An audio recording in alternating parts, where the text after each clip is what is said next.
100 केलीये, क्षमा 1 सेकंदात मागून घ्यायची. अरे आठव, तुकडे कर, कूट त्या अंतःकरणाला, मनाला. एक एक गोष्ट आठवून त्याचा पश्चाताप कर.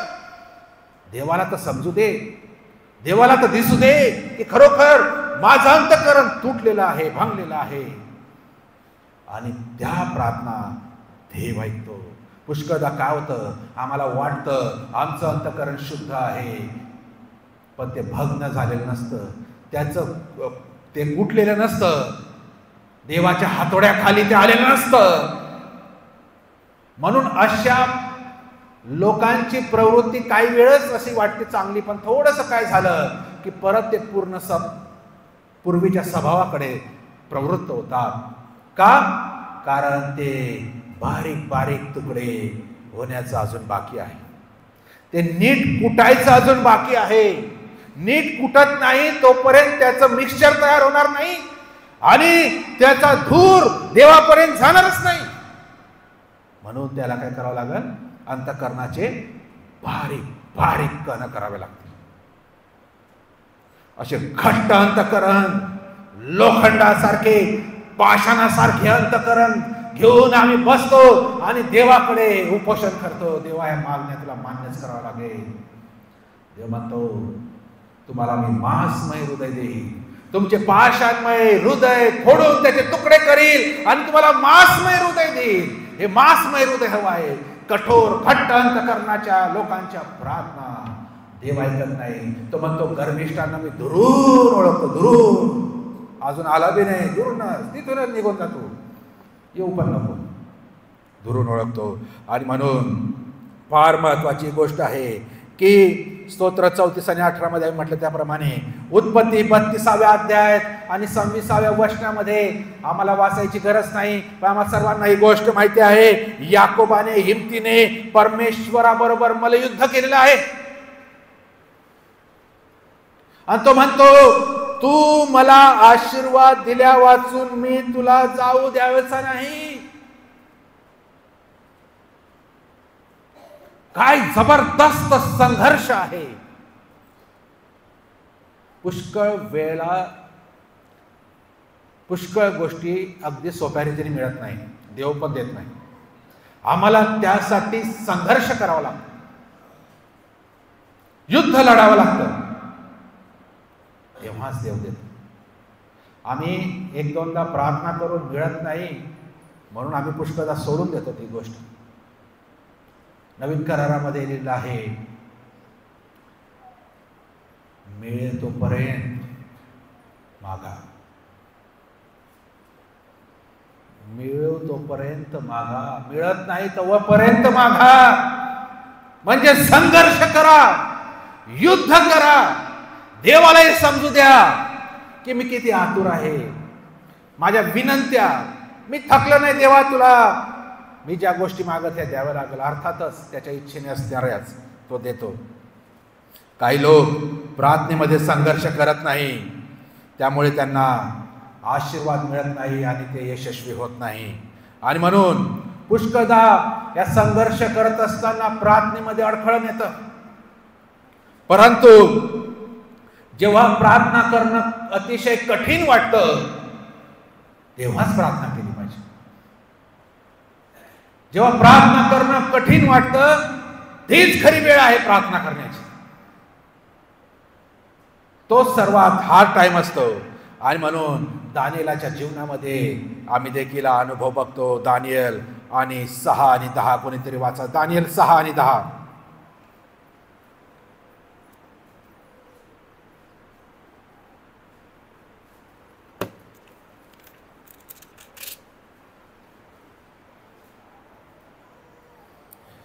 या फरमानावर सही झाली आहे असे दानिएलाने ऐकले. तेव्हा तो आपल्या घरी गेला. त्याच्या खोलीतल्या खिडक्या यरूशलेमेच्या दिशेकडे असून उघड्या होत्या. त्याने आपल्या नित्यक्रमाप्रमाणे दिवसातून 3दा गुडघे टेकून प्रार्थना केली व आपल्या देवाचा धन्यवाद केला. एवढं कठीण होतं, असं फरमान निघालं होतं की त्या राजाच्या प्रतिमेला समोर झुकण्याचं फरमान त्याच्या विरोधकांनी जे त्याच्यावर जलसी करायचे, त्याला धरून देऊ पाहिजे, ज्यांना त्याची प्रगती सहन होत नव्हते, त्यांनी राजासोबत अशी मसलत केली की प्रत्येकाने त्या प्रतिमेसमोर झुकावं, नमन करावं. जेव्हा परिस्थिती कठीण होती, जेव्हा परिस्थिती सोपी नव्हती, सोप्या परिस्थितीत सर्वच करतात हो, पण जेव्हा परिस्थिती कठीण असते, प्रतिकूल असते,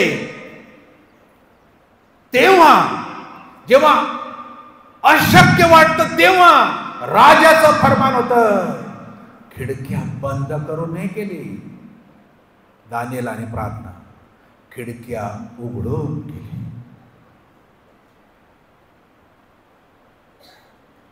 त्याचा नित्यक्रम होता, दिवसातून 3दा गुडघे टेकून तो प्रार्थना करत होता त्या जिवंत देवाची. जरी एका बाजूला राजाचं फरमान आहे, तो घाबरला नाही. त्यांनी खिडकी उघडून प्रार्थना केली. प्रियानो, चॅलेंज समोरचा देत आहे, कारण मला ठाऊक आहे माझ्या बाजूने जो आहे तो त्याच्यापेक्षा मोठा आहे. या आत्मविश्वासाने दानिएलाने खिडकी उघडून प्रार्थना केली. आणि काय झालं? जेव्हायचं ते झालं, त्याला भुकेल्या सिंहाच्या गुहेत टाकण्यात आलं. घाबरला नाही हो, घाबरला नाही. आमच्यावर ते कुत्रे भुकले तरी आम्ही पळून जातो. सिंह तेही भुकेले, त्या सिंहाच्या गुहेत दानिएलला टाकलं. दानिएल तर निवांत आहे, पण ज्याने टाकलं त्याला झोप नाही. वर अंधकारमय सिंहाच्या गुहेमध्ये, विपरीत परिस्थितीमध्ये दानिएल तिथे प्रार्थना करत असेल. वर मखमलीच्या गाद्यांवर तो राजा झोपलेला आहे, त्याला झोप येत नाही. काय झालं असेल? भल्या पहाटेला उठून तो येतो. तो म्हणतो, दानिएला, ज्या देवाची तू सेवा करतो, ज्या देवाची तू नित्य सेवा करतो, हा शब्द मधून नित्य सेवा करतो, त्याने तुला वाचवलं आहे का? देवाने स्वर्गदूत पाठवले आणि त्या सिंहाची तोंड बंद केली. सिंहाची तोंड बंद केली. आणि असं लिहिलं आहे, दानिएलाला काही इजा झाली नाही, काही हानी झाली नाही. दानिएल 6:10 आणि 22व्या वचनात लिहिलं आहे, आमचा देव पक्षपात करणारा देव नाही, तो आजही तोच देव आहे. विपरीत परिस्थितीमध्ये देखील जरी त्या जटा मासाला कुटून तुकडे तुकडे करून त्याचे बारीक बारीक कण केले, त्याची कठोरता, विशेष करून त्याचा जो स्वभाव आहे, नैसर्गिक स्वभाव आहे, म्हणजे सुवास देणं, तो सोडत नाही. त्याप्रमाणे विपरीत परिस्थितीमध्ये आम्ही जर ख्रिस्ती म्हणतो, तर प्रार्थना आमचा स्वभाव असला पाहिजे. आणि कितीही काय होऊ द्या, माझ्यातला तो सुवास दरवळतच राहणार आहे, पसरतच राहणार आहे. त्याला तुम्ही झाकलं तरी त्याचा गुणधर्म प्रगटच होणार आहे, त्याला तुम्ही कुटलं तरी त्याचा गुणधर्म प्रगटच होणार आहे. हारत नाही, सोडत नाही, नष्ट होत नाही, घाबरत नाही. हे आहे प्रार्थनेमध्ये चिकाटी, सातत्य, आग्रह, युद्ध.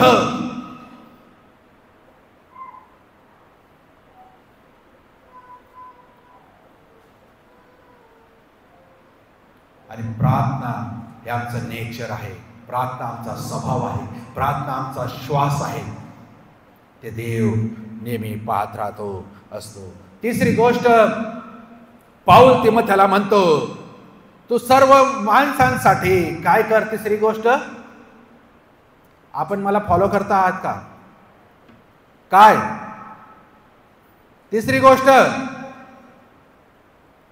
पहिली विनंती, दुसरी प्रार्थना, तिसरी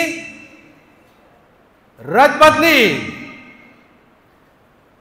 मोशेने तिसरी गोष्ट कोणती घेतली? दोन्ही शास्त्रभाग असे जवळ ठेवायचे, ते मिळून आपल्याला हा धूप तयार करायचा आहे. पाऊल तिमोथेला तिसरी गोष्ट रथबदली सांगतो. देव मोशेला तिसरा पदार्थ गंधाबेरुजा घ्यायला लावतो. तिसरी गोष्ट चार पैकी हा एक रस आहे. पेरुला नावाचा एक मजबूत मूळ असलेल्या एक प्रकारची जी वनस्पती आहे त्यापासून हा रस काढला जातो. सुगंधित आहे. त्याच्यामध्ये खासियत अशी आहे त्याची की त्या वासामुळे सर्व कीटक, सर्व घाणेरडे माश्या कीटक असतात ते जवळ येत नाही. आपण पाहत असाल काही दुकानांवर ऊद जाळतात नाही का, ज्यामुळे ते लॉरीवर विकणारे किंवा कसं ते माश्या घाणेरडे कीटक येत नाही जवळ नाही का. आपण मच्छर म्हणा, झुरळ म्हणा, जे काही कीटक असतात जे तो पदार्थ नष्ट करण्यासाठी, तो पदार्थ दूषित करण्यासाठी ते बॅक्टेरिया आणि ते सर्व ते त्यांच्या पायांना घेऊन येतात. त्याच घाणेरड्या माश्या घाणीवर बसतात आणि त्या परत येऊन त्या पायांना ते जीवाणू चिटकलेले असतात, विषाणू चिटकले असतात आणि ते परत आमच्या खाण्याच्या पदार्थावरून बसतात आणि तेच आम्ही जेव्हा खातो तेव्हा आम्ही आजारी पडतो. त्याप्रमाणे या घाणेरड्या ज्या माश्या आहेत, जे कीटक आहे, त्यांना दूर पळवण्याचं काम हा पदार्थ करतो, तो म्हणजे गंधाबेरुजा. आणि नवीन करारात आहे रथबदली, मध्यस्थी. फार महत्वाचा आहे. मी म्हणतोय तिसरी गोष्ट की तिमोथेमध्ये आपण तिमोथेला पाऊल सांगतो हा प्रार्थनेचा तिसरा टप्पा आहे. आणि जेव्हा आम्ही बघतो की रथबदली आमच्या प्रार्थनेमध्ये मध्यस्थी इतरांसाठी करणं गरजेचं आहे. रथबदली मध्यस्थी म्हणजे काय? एका व्यक्तीने दुसऱ्या व्यक्तीसाठी तिसऱ्या व्यक्तीकडे केलेली विनंती म्हणजे मध्यस्थी आणि रथबदली म्हणतात. इतकी मोठी जबाबदारी ख्रिस्ती लोकांनो आमच्यावर आहे. आम्ही इतके स्वार्थी आहोत, इतके स्वकेंद्रित आहोत, इतके सेल्फिश आहोत. आमच्या प्रार्थना फक्त आमच्यासाठी केल्या जातात, आमच्या लेकरांसाठी, आमच्या परिवारासाठी. देवा मला हे दे, देवा मला आशीर्वाद दे, देवा मला ते दे. आमचा शेजारी अडचणीत आहे, आमचा शेजारी बंधनात आहे, आमचा शेजारी व्यसनात आहे, त्यांची लेकरं उघड्यावर आहे, कितीतरी वर्ष झाली माझ्या शेजारी तो आहे. त्याच्यासाठी मध्यस्थी प्रार्थना मी करत नाही. त्याची सुटका व्हावी, देवाने त्याला सोडवावं म्हणून मी प्रार्थना करत नाही. आणि मी सांगतो गॅरंटीने, देवाच्या वचनात लिहिलं आहे, पाऊल तिमोथेला सांगतो सर्व माणसांसाठी रथबदली करा. देव मोशेला सांगतो जेव्हा तू धूप तयार करशील त्यामध्ये गंधाबेरुजाचा समावेश कर, ज्यामुळे हे सर्व कीटक, ज्यामुळे हे सर्व ते पदार्थ नाश करणारे जे किडे मकोडे आहेत, माशा आहे घाणेरड्या, त्या जवळ येणार नाही. त्याचप्रमाणे आमच्या प्रार्थनेमध्ये मध्यस्थीची, विनंतीची, रथबदलीची प्रार्थना समाविष्ट असली पाहिजे. जेव्हा आम्ही इतरांसाठी प्रार्थना करतो त्याचा अर्थ आम्हाला इतके आशीर्वाद देतात. आमचं प्रार्थनामय जीवन, आमचं आध्यात्मिक जीवन, आमचं देवाच्या सानिध्यात असलेले जीवन नष्ट करण्याचे हे कीटक, या घाणेरड्या माश्या, जे सैतानी शक्ती आहे ते प्रयत्न करत असतात आम्हाला नाश करण्यासाठी. आणि त्या पुष्कळ वेळेला पुष्कळ लोकांचा त्यामध्ये नाश होऊन गेलेला आहे. पण जो मध्यस्थी करतो इतरांसाठी, त्याचा नाश करणं सोपं नाही. या माश्या जवळ येणारच नाही, हे घाणेरडे कीटक आमचा नाश करू शकणारच नाही, या दुष्ट शक्ती आम्हाला पाडू शकणारच नाही. जेव्हा आमच्या प्रार्थना स्वकेंद्रित नसून आमच्या प्रार्थना रथबदलीच्या असतील. आमचा खरा मित्र, ज्याने आमच्यासाठी वधस्तंभावर आपला प्राण दिला, तो आताही आमच्यासाठी पित्याच्या शेजारी बसून मध्यस्थी करत आहे. ह्याच्यापेक्षा मोठं उदाहरण काय? मग त्याचे अनुयायी म्हणून आमचं कर्तव्य नाही का आमच्या प्रार्थनांमध्ये इतरांचा समावेश करून घेणं? फक्त मलाच आशीर्वाद द्यावे, त्याला देऊ नये? अरे इथपर्यंत आहे, उलट त्याला मिळाले तर मला वाईट वाटतं. असं कधी झालं का हो? शेजारचा घरामध्ये एखादा पास झाला, एखादा लेकरून आम्ही पेढे वाटले, आम्हाला आनंद झाला. एखाद्याने काय वस्तू घेतली, मला आनंद झाला.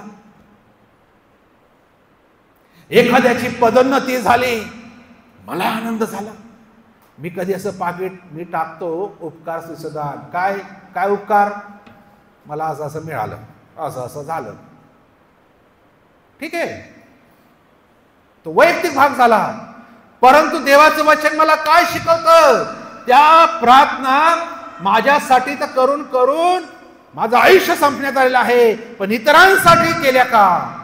एखादं पाकिट अमुक अमुक व्यक्तीला असं असं मिळालं देवा, म्हणून मी उपकार स्तुती करत आहे.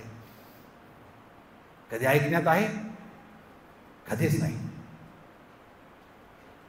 का? कारण आम्ही इतके स्वकेंद्रित लोक झालेले आहोत. आम्हाला मिळालं म्हणजे बस, बाकीच्यांना नसेल तरी मला काय त्याचं घेणं देणं नाही. मग हा जर माझा स्वभाव आहे आणि हा स्वभाव धरून मी जर प्रार्थना करत आहे देवाकडे, कोणत्या अपेक्षा आहे देव मला देईल?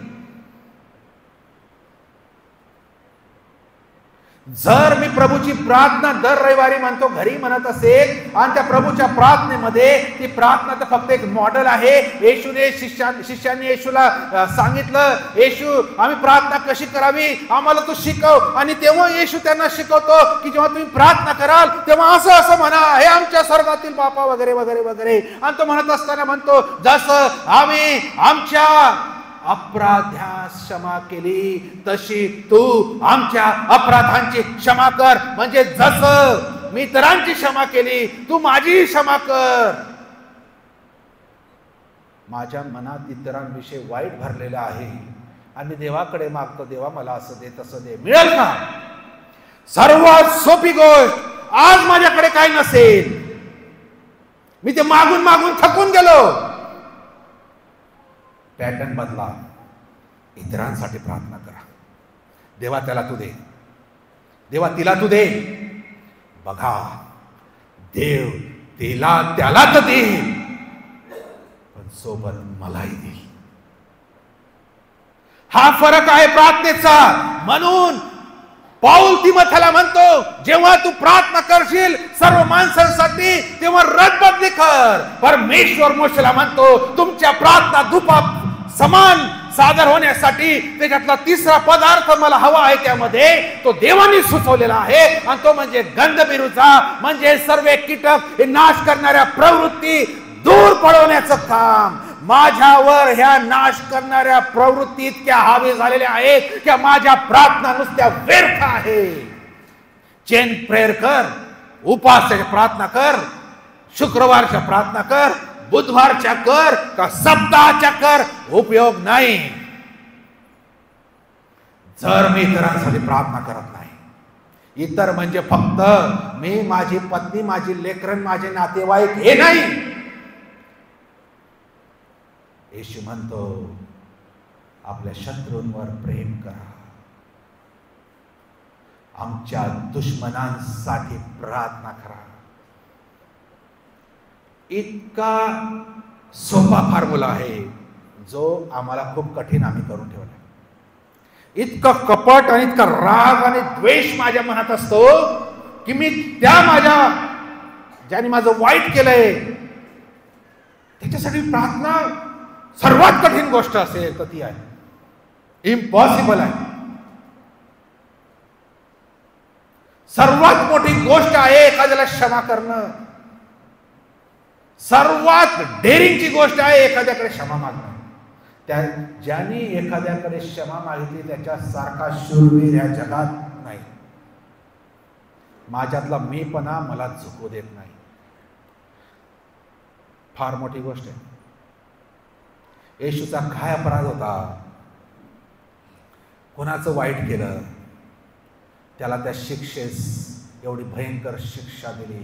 जगाच्या इतिहासात इतकी भयंकर शिक्षा कोणाला मिळाली नाही तेवढी शिक्षा येशूला मिळाली. तरी तिथून तो म्हणतो, जेव्हा तो तोंड उघडतो तेव्हा तो म्हणतो, हे बाबा यांना क्षमा कर. मी कोण? एवढे हाल तर माझे कोण करत नाही, करणार नाही. तरी वर्ष माझ्या अंतःकरणात एखाद्या विषयी इतका राग साचलेला आहे, एवढं कपट साचलेलं आहे, मी त्याच्यासाठी मध्यस्थीची प्रार्थना करू शकत नाही. अरे तोंड पाहू शकत नाही.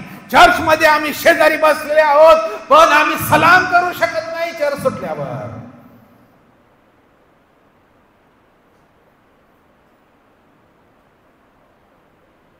आणि प्रार्थना करतो आणि देव मला देईल अजून असं सांगतो, असं वाटतं मला कधीच मिळणार नाही. इम्पॉसिबल.